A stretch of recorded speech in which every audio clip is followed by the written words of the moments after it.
Virtually everyone to whom we describe the picture yourself remembered concept thinks and believes it to be an incredible idea, something they've considered in one form or fashion over the years, and maybe even more so, leaving a message to an heir or to a family member down the line, down the road.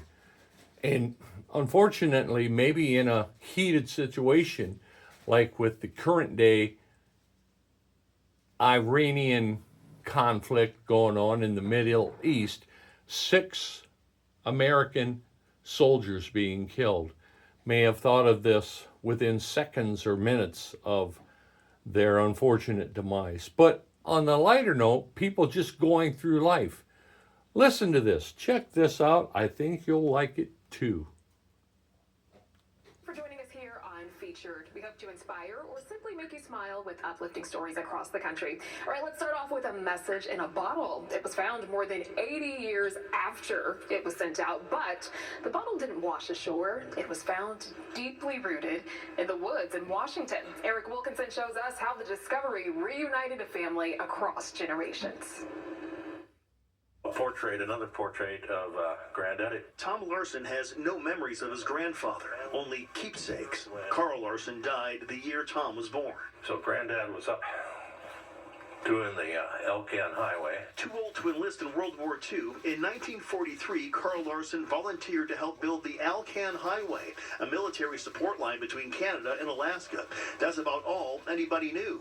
And years later, Tom discovered there was one more mystery hanging out there. I have no idea why Granddad one night went out and tied this tree, or tied the bottle to the tree, and never told anybody about it. Fast forward more than 80 years. A Canadian surveying team finds this bottle tied to a tree deep in the forest near Fort St. John, British Columbia, about 750 miles north of Vancouver. And then somebody saw this wire on a tree and pulled it, and then out pops this bottle. Inside was a handwritten note with Carl's name and address. Through some modern internet sleuthing and Ancestry.com, authorities connected the ancient artifacts to Tom and Bothell.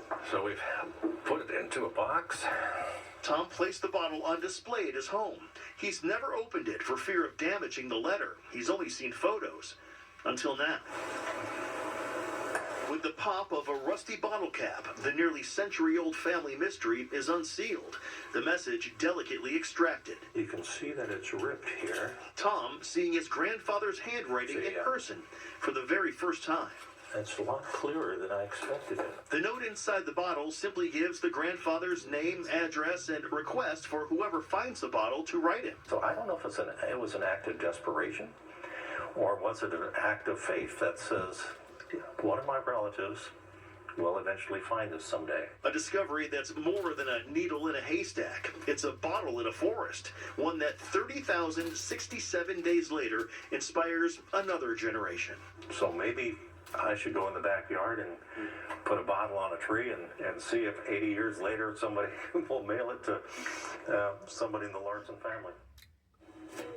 Well, I don't know about that, but picture yourself sending a message into the future whereby they not only see your handwriting or experience a piece of paper or a photograph, but they see your image and your video message, and they see your voice, hear your voice, see your mannerisms, the way you speak, the look into the eye up close 82 years later.